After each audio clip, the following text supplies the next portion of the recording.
রাষ্ট্র মেরামতে ন্যূনতম সংস্কার দ্রুত শেষ করে নির্বাচন দেওয়ার দাবি জানিয়েছেন বিএনপি চেয়ারপারসন বেগম খালেদা জিয়া। ফ্যাসিস্টদের দোসর ও দেশের শত্রুরা গণঅভ্যুত্থানের অর্জনকে নস্যাৎ করার চক্রান্ত করছে উল্লেখ করে ইস্পাত কঠিন ঐক্যের মাধ্যমে তা প্রতিহত করতে সবার প্রতি আহ্বান জানিয়েছেন তিনি।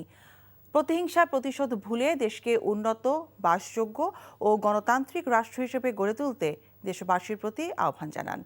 লন্ডন বর্ধিত সভায় লন্ডন থেকে ভার্চুয়ালি যুক্ত হয়ে এসব বলেন বেগম খালেদা জিয়া। ইমরুল হাসানের রিপোর্ট।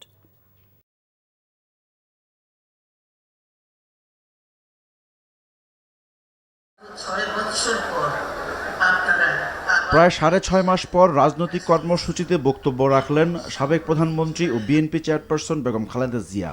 উপলক্ষ দলের বর্ধিত সভা। ফ্যাসিস্ট মুক্ত বাংলাদেশে দীর্ঘদিন পর কেন্দ্র ও তৃণমূলের নেতারা একত্রিত হতে পেরেছে উল্লেখ করে ফ্যাসিবাদ বিরোধী আন্দোলন ও জুলাই আগস্টের গণ অভ্যুত্থানে যারা শহীদ হয়েছেন তাদের প্রতি শ্রদ্ধা জানান তিনি। বেগম জিয়া বলেন, চিকিৎসার জন্য যুক্তরাজ্যে অবস্থান করলেও সবসময় তিনি দেশের মানুষ ও দলের নেতাকর্মীদের পাশেই আছেন। দ্রুত গণতান্ত্রিক ব্যবস্থায় ফিরতে অন্তর্বর্তীকালীন সরকারের প্রতি আহ্বান জানান তিনি। দেশ আজ এক সংকটময় সময় অতিক্রম করছে। আপনাদের এবং ছাত্রদের সমন্বিত আন্দোলনের ফলে ফ্যাসিস্ট শাসকেরা বিদায় নিয়েছে। একটা অন্তর্বর্তীকালীন সরকার গঠিত হয়েছে। তাদের কাছে জনগণের প্রত্যাশা রাষ্ট্র মেরামতের ন্যূনতম সংস্কার দ্রুত সম্পন্ন করে গণতান্ত্রিক ব্যবস্থায় ফিরে যাওয়ার জন্য সকলের কাছে গ্রহণযোগ্য একটি নির্বাচন অনুষ্ঠান সম্পন্ন করা। বেগম জিয়া বলেন, ছাত্র জনতার গণ অভ্যুত্থানের অর্জনকে নস্যাৎ করার চক্রান্ত অব্যাহত রয়েছে। এ বিষয়ে সবার ঐক্য ধরে রাখার আহ্বান জানান তিনি। এখনো ফ্যাসিস্টদের দোসররা এবং বাংলাদেশের শত্রুরা গণ অভ্যুত্থানের মাধ্যমে প্রাপ্ত অর্জনকে নস্যাৎ করার জন্য গভীর চক্রান্তে লিপ্ত রয়েছে। ইস্পাত কঠিন ঐক্যের মাধ্যমে জনগণকে সঙ্গে নিয়ে এবং চক্রান্তকে ব্যর্থ করে দিতে হবে এবং এত ত্যাগের বিনিময়ে প্রাপ্ত এই অর্জনকে সুসংগত এবং ঐক্যকে আরো বেগবান করি।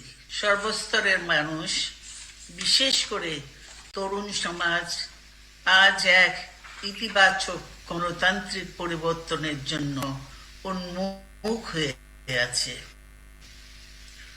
ক্ষুদ্র ক্ষুদ্র সংকীর্ণতা ভুলে দেশ ও জাতির বৃহত্তর স্বার্থে আমাদের কাজ করতে হবে।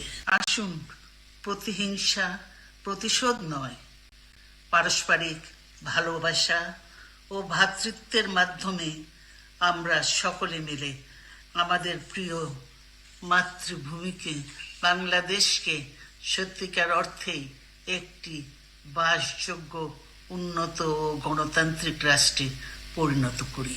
বিএনপি চেয়ারপারসন বলেন, গণতান্ত্রিক বাংলাদেশ বিনির্মাণে সবাইকে একযোগে কাজ করতে হবে। দলের নেতাকর্মীদের জাতীয় নির্বাচনের জন্য ঐক্যবদ্ধভাবে কাজ করার নির্দেশনাও দেন তিনি। আগামী নির্বাচনে সাফল্যের জন্য ঐক্যবদ্ধভাবে কাজ করবেন।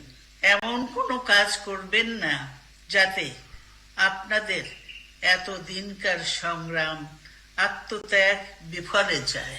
আসুন, জনগণকে সম্পৃক্ত করে বাংলাদেশ জাতীয়তাবাদী দলকে পূর্বের ন্যায় আন্দোলন, সংগ্রাম ও রাষ্ট্র পরিচালনায় নেতৃত্ব প্রদানে আরো ঐক্যবদ্ধ এবং সুসংগতভাবে গড়ে তুলি।